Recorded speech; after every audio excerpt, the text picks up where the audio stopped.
Hey guys, Robin MacFarlane from That's My Dog and the Truth About Shock Collars. I wanted you to meet Bandit today. This is Bandit. This is the first day that he came in before we actually started training. As you can see, he does not like dogs very much. He's pretty darn reactive, and his owner had been trying to walk him on a head halter. And you can see I'm struggling, so you can imagine she probably was not having a great deal of luck. He was pretty reactive. So what I did is I switched him over and started some e-collar training with him.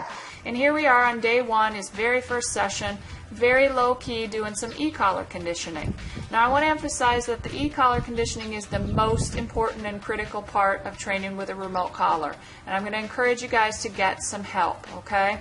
Because once we do this, once we actually teach him in a controlled environment about stimulation and about how he can control it and that he just needs to pay attention, then we can start to go into the trigger situations.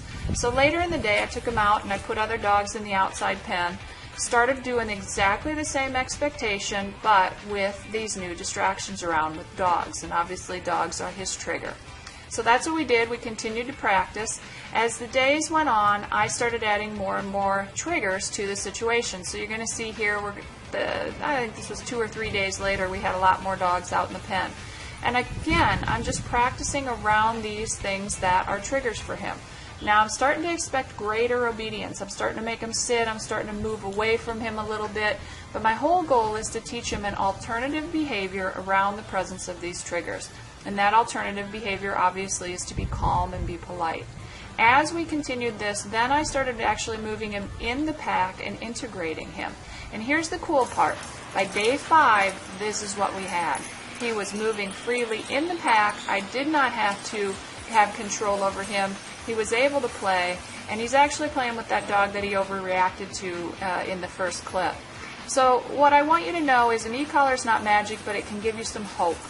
And that's what it's all about. Here's his owner, end of week 2. This is a brand new situation, out amongst dogs and having a real life. And that's really the goal, guys, is to give you hope. If you want to learn about a remote collar, what it can do for your dog, check us out at The Truth About Shock Collars and click on Find a Trainer Near You, because they really can solve the problems for you in a reasonable amount of time.